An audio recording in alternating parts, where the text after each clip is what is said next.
Bonjour. Les difficultés financières des régimes de retraite complémentaires des salariés, la GIRC et l'ARCO, ont entraîné une énième réforme des retraites et qui prendra principalement effet à compter du 1er janvier 2019. Alors globalement, les deux régimes seront en faillite, entre guillemets, après épuisement de leurs réserves en 2019 pour le premier, en 2028 pour le second. Alors, faillite, ça veut dire quoi? Ça veut dire qu'ils n'auront plus les moyens de verser intégralement les pensions qui, mécaniquement, devront baisser. Alors, pour éviter une faillite dès 2019, eh bien, ce que l'on a fait, c'est qu'on a fusionné les deux régimes, ce qui permettra une faillite générale aux alentours de 2025. Alors, plus sérieusement, cette réforme apporte un certain nombre de points importants. Tout d'abord, on va sous-revaloriser les retraites complémentaires des salariés dans le temps. Ça veut dire qu'à partir de 2016, 2017, 2018, on aura une baisse puisque la revalorisation, ce sera l'inflation moins 1%. Par définition, on est quasiment à zéro à l'heure actuelle. À partir de 2016, en outre, on va décaler les revalorisations sur la fin de l'année au lieu du début. Un autre élément qui va être mis en exergue, c'est le fait qu'on va acheter plus de points de retraite avec donc, des cotisations légèrement supérieures. Ces points de retraite étant des points dits de solidarité, c'est-à-dire ne servant à rien, si ce n'est à financer les déficits actuels. Et puis finalement, d'ici 2019, on aura une fusion générale, ce qui finalement permettra d'avoir un seul régime qui, lui, aura une difficulté commune. Alors concrètement, comment est-ce que l'on va être mangé en 2019 ? Eh bien, on va décaler de 1 an le taux plein pour les régimes complémentaires. Qu'est-ce que ça veut dire ?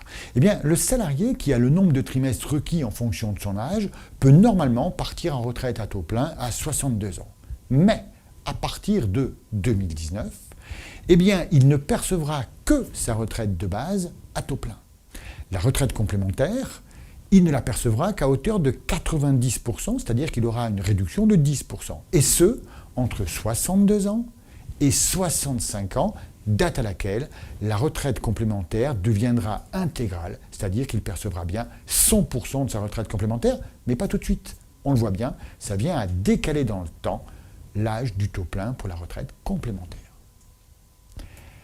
Alors, si on va un peu plus loin, imaginons quelqu'un qui a atteint la retraite à taux plein à 62 ans et qui décale d'1 an son départ en retraite. Alors à ce moment-là, il va toucher 100% de sa retraite complémentaire revalorisée. Pourquoi ? Parce que pendant 1 an, il aura continué à cotiser. Et de la même manière, sa retraite de base sera également revalorisée parce que pendant 1 année supplémentaire, il aura continué à cotiser. Alors évidemment, il est possible de décaler non plus d'1 an, mais cette fois-ci de 2 ans le départ en retraite. Du coup, j'ai encore une fois une retraite de base légèrement revalorisée. J'aurai des retraites complémentaires intégrales, mais non seulement intégrales, mais j'aurai un bonus de plus 10% pendant 1 an. Si je décale de 3 ans, eh bien j'aurai un bonus de 20% pendant 1 an. Et si je décale de 4 ans, j'aurai un bonus de plus 30% pendant 1 an. Bien entendu, c'est bien joli tout ça. Il n'en demeure pas moins que je n'ai pas perçu de retraite tant que j'ai réalisé ces décalages. Et donc, il faut vraiment calculer les choses, et c'est ce que l'on va voir dans un exemple. Alors, illustrons tout ça par un exemple simple. Imaginons un cadre qui perçoit un salaire brut en fin de carrière d'à peu près 70 000 € par an. Il s'agit d'un salaire brut, bien entendu. 62 ans, il peut donc opter pour sa retraite à taux plein. Sa retraite de base, d'après les calculs qu'on a pu faire, était d'environ 16 400 € et sa retraite complémentaire de 20 700 €, ce qui nous représente 37 100 € en tout. Alors imaginons qu'en 2019, il parte directement en retraite. Sa retraite de base ne change pas, par contre sa retraite complémentaire est réduite. Au lieu de percevoir 20 700, il va percevoir 18 600 pendant 3 ans, et c'est seulement après qu'on passera à 20 700. Globalement, ça génère à peu près une perte de 6 300 € par rapport à la situation actuelle, la situation d'avant la réforme. Imaginons maintenant qu'il veuille différer d'1 an son départ en retraite. Ça veut dire que dès la première année, il perd sa retraite de base et il perd également sa retraite complémentaire, ce qui fait 35 000 € d'investissement, si je puis dire. C'est une perte définitive. L'année 2, par contre, il va pouvoir toucher une retraite de base légèrement supérieure, 17 200, et une retraite complémentaire légèrement supérieure, 21 300. Ce qui fait quand même 1 200 € de plus à vie. Et donc, on voit qu'on peut avoir un gain supplémentaire qu'on a estimé dans notre exemple à 24 000 € dans le temps.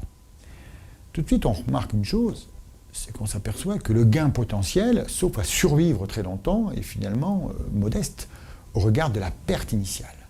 Donc la conclusion qu'on peut tirer de ça, c'est que, compte tenu du fait que, globalement, les retraites ne vont pas s'améliorer dans le temps, plus tôt je peux partir, plus tôt j'ai intérêt à prendre ma retraite. D'autant plus qu'aujourd'hui, on peut faire un cumul entre l'emploi et la retraite sous certaines conditions. Alors, pour vérifier si tout ça s'applique à votre situation et qu'est-ce que vous avez vous-même intérêt à faire, il convient de vous rapprocher de votre conseiller.